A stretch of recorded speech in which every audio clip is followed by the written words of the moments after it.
पत्नी कितनी प्यारी हो उसे राज बताना ना चाहिए।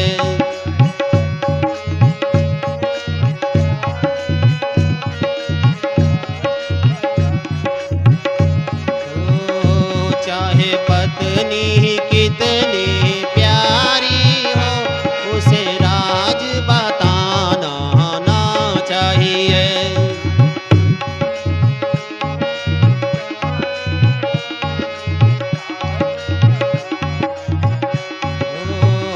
जिस भजन में राम का नाम ना हो उस भजन को गाना ना चाहिए।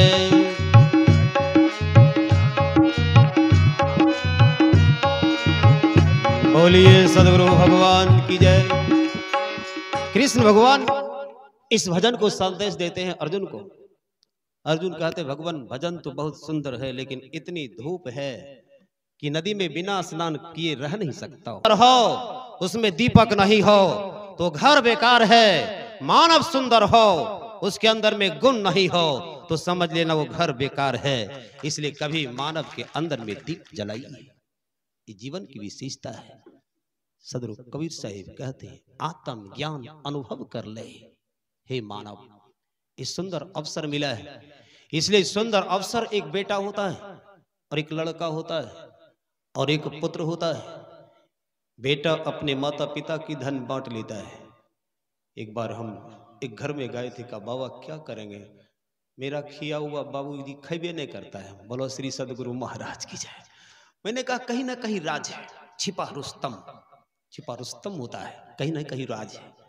राज को खोलो और माँ बाप से नाता जोड़ो, उसका सेवा करो, तभी आपके अंदर में श्राद्ध का ज्ञान होगा, तभी आपके रामायण के अंदर प्रतीकता होगी, तभी आपके अंदर में भक्ति का संदेश होगा, क्योंकि जीवन की विशेषता है। अर्जुन कहते भगवान फिर भी गर्मी है, स्नान तो करूंगा ही।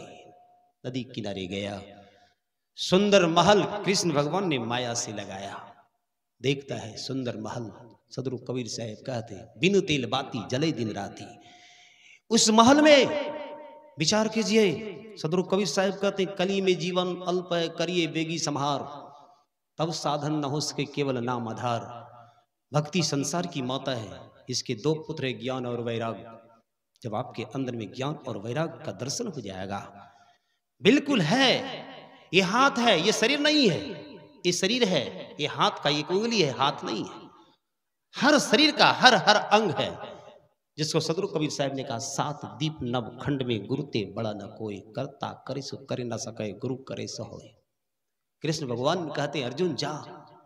नदी किनारे गए, सुंदर महल देखा, सदगुरु कबीर साहब का 7 महल का मकान दिखाया। बेचारे अर्जुन देख करके बड़ा मोहित हो गया, सुंदर हुआ। नदी किनारे महल देखा, देख करके अर्जुन ने जोरदार ताली बजा के महल का स्वागत किया कि वारे महल बनाने वाले कितने सुंदर हो।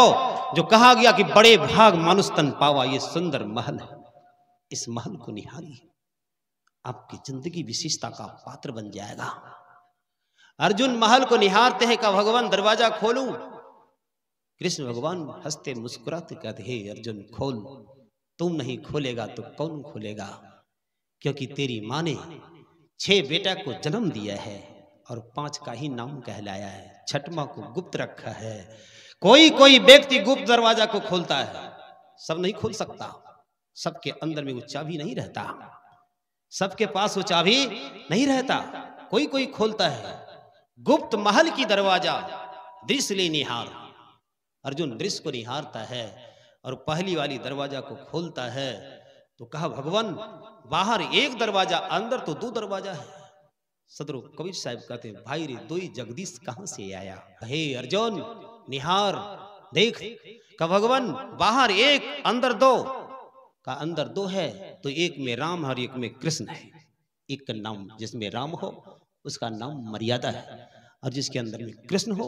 अभी सुन रहे थे साध्वी सुमित्रा देवी से, वो बतला रही कि राजा बेचारे पहले जंगल काट करके हटा दिया, महल बनाई और फिर जाने लगे तो हंसते मुस्कुराते जाने लगे। आत्म ज्ञान अनुभव करो, अनुभव कीजिए। अर्जुन अनुभव करता है, का भगवान दाएं खोलूं कि बाएं खोलूं, का दाएं खोल। दाएं ओर की जैसे दरवाजा खोलता है तो ऊपर में एक घड़ा टंगी हुई थी, याद रख लेना।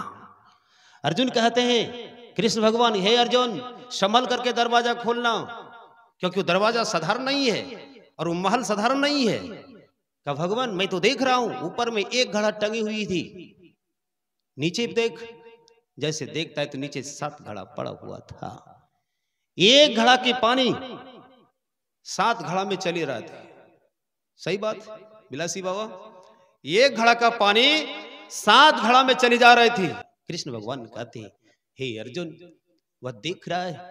का देख रहा हो भगवान, एक घड़ा का पानी 7 घड़ा में चली जा रही है। अर्जुन बाएं निहार, बाएं निहारता है तो अर्जुन देखते हैं ऊपर में 7 घड़ा टंगा हुआ था और नीचे में एक घड़ा पड़ा हुआ था।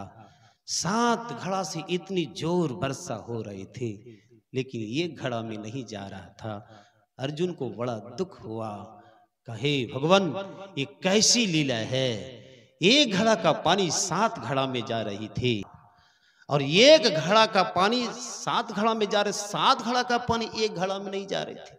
कहे अर्जुन यही कलयुग की करिश्मा होगी, एक माता पिता 7 बेटा बेटी का घड़ा भर देगा, लेकिन 7 बेटा बेटी कह दो एक माँ बाप का घड़ा भर देगा, ये नामुमकिन हो जाएगा। यही दुख है, यही दुख है, यही सत्संग का सार है। बोल अर्जुन तू कहां स्नान करेगा? अर्जुन बेचारे तुरंत गमछी उठाया, कहा भगवान अब इस नदी में स्नान करने की आवश्यकता नहीं है। उठाया और पर्वत की कंदराई में गए।